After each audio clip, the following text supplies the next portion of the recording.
Side ఆ పక్క cell పెడతాడు కింద పెడతాడు.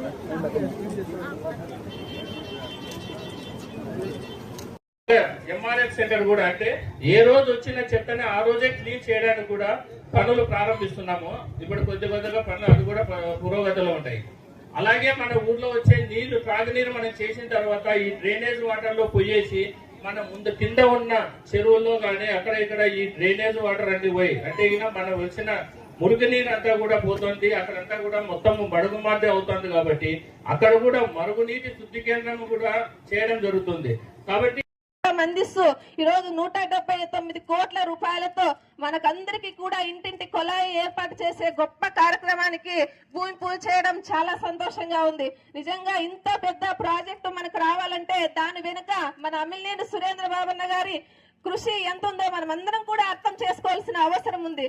ఈ రోజు ఇలాంటి నాయకుడిని మనమందరం కూడా బాధితరాలకు అందించాలి. అంతేకాకుండా తన సొంత నిధులతో ఎన్నో కార్యక్రమాలను ఈ రోజు మనకు అందిస్తా ఉన్నారు. మళ్ళీ డిఎస్సి కోచింగ్ అయితే దూరదృష్టితో ఆలోచించి శాశ్వత మంచినీటి పథకాన్ని మన కళ్యాణదుర్గానికి తీసుకొని వచ్చి అది కూడా ఒక 30-40 కోట్లు 50 కోట్లు కాదు, దాదాపు మన ఎక్కడా కూడా ఏ నియోజకవర్గంలో కూడా ఇవ్వనంత 179 కోట్లు తీసుకురావడం అంత సామాన్యమైనటువంటి విషయం కాదండి. అది ప్రత్యేకంగా అది మన గౌరవ ఎమ్మెల్యే గారు అక్కడ ఉన్నటువంటి వారిని సీఎంఓలో కానీ పెద్దలు కానీ ఒప్పించి ఎక్కువ నిధులు తీసుకురావడంలో మనం కళ్ళందరూ పట్టణంలోకి వెళ్తే వాళ్ళు ఒకటే అడిగారు, మాకు నీళ్లు లేవు, నీటి సమస్య ఉంది, ఇల్లు లేవు. ఒక ఇంట్లో 4-5 మంది కూడా ఇంట్లో పడుకుంటున్నాం, 15 మంది దాకా కూడా ఒక కుటుంబంలో ఒక చిన్న రూమ్ లో మేమందరూ కూడా జీవిస్తున్నామని చెప్పారు. ఈ రోజు నిజంగా మనకు మంచి కాలం వచ్చింది. ఈరోజు మంచి కంపెనీ నిజంగా మనకు రామ్మోహన్ రెడ్డి గారు ఏదైతే ఉన్నారో నాకు ఎన్నికైన తర్వాత ఆయన ఆ రోజు ఈగా ఉన్నారు. మొదటగా పిలిపించుకున్నా ఏంటి మన వాటర్ స్కీమ్ కి సంబంధించి అంటే ఖచ్చితంగా పంపిస్తాం సార్, మీకు మేము తోడుగా ఉంటామని చెప్పి ఆయన ఈరోజు ఎస్సీ రూపంలో మన ముందున్నారు. ప్రతి కష్టాన్ని కూడా వాళ్ళు ఎప్పటికప్పుడు మన రాష్ట్ర ప్రభుత్వాన్ని పంపించి ఇది 179 కోట్లు శాంక్షన్ చేయడానికి నిజంగా రామ్మోహన్ రెడ్డి గారి కృషి కూడా ఉంది. కూడా సమస్యలతోనే మనం ఈ ప్రాంతంలో ఎమ్మెల్యేగా నాకు అడుగు పెట్టడం స్వాగతం పలకడం జరిగింది. అవన్నీ ఆ రోజు ఏదైతే చెప్పామో ఆ బాధ్యతలన్నీ కూడా నెరవేర్చే బాధ్యత మనం తీసుకుంటున్నాం. ఈ రోజు భూమి పూజ చేశాం. ఏదైతే మనం ప్రతి ఇంటికి కొలాయి అనే సంకల్పంతో భూమి పూజ చేశామో 12,000 కుటుంబాలకి ఏ ఒక్కరి చేతి నుంచి ఒక్క రూపాయి కూడా తీసుకోకుండా డబ్బులు ఉచితంగా మీ ఇంటికి కొలాయి ఏర్పాటు చేయడం జరుగుతుంది. అది ఒక గొప్ప సంకల్పమే.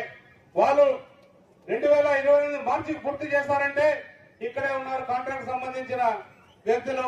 వాళ్ళు కాదు మాకు మార్చి అంటే సమ్మర్ అవుతుంది, ఇబ్బంది అవుతుంది, మీరు డిసెంబర్కే పూర్తి చేయాలా, 2027 డిసెంబర్కే పూర్తి చేయాలంటే ఖచ్చితంగా చేస్తామని చెప్పి పనులు కూడా ఈ రోజు ప్రారంభించాము.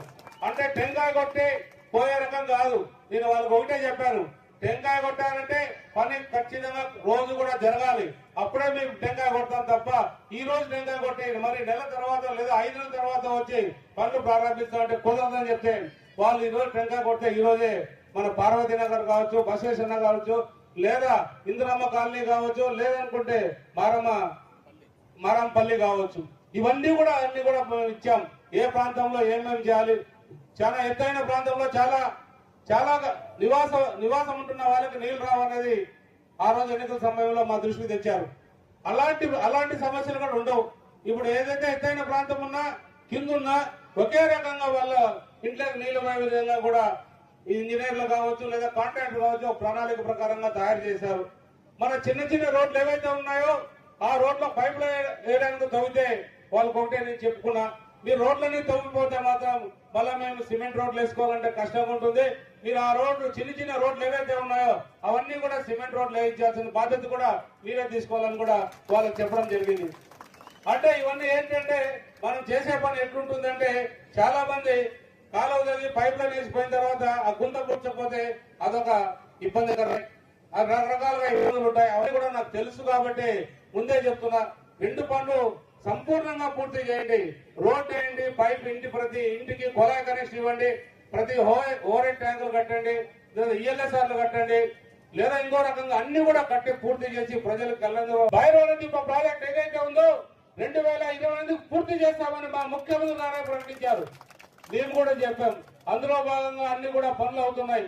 ఏ రకంగా కావాలన్నా మన ఆర్టీఓ గారు ఎప్పటికప్పుడు రైతులకు సంబంధించిన ఏదైతే ల్యాండ్ అక్వైజిషన్ సంబంధించిన ఖాతాల్లోకి ఏ విధంగా ఏ రైతు ఎన్ని ఎకరాలు పోతుంది అనేది కూడా వాళ్ళ దృష్టి మళ్లించి, ఏదైతే మన సబ్ కలెక్టర్ గారు ఉన్నారో ఆయన దృష్టికి తీసుకెళ్లి అన్ని కూడా రైతులు అన్ని కూడా డేటా కలెక్ట్ చేసి అవన్నీ కూడా అప్లోడ్ చేయాల్సిన బాధ్యత మన అధికారుల పైన ఉందని కూడా తెలియజేస్తుంది.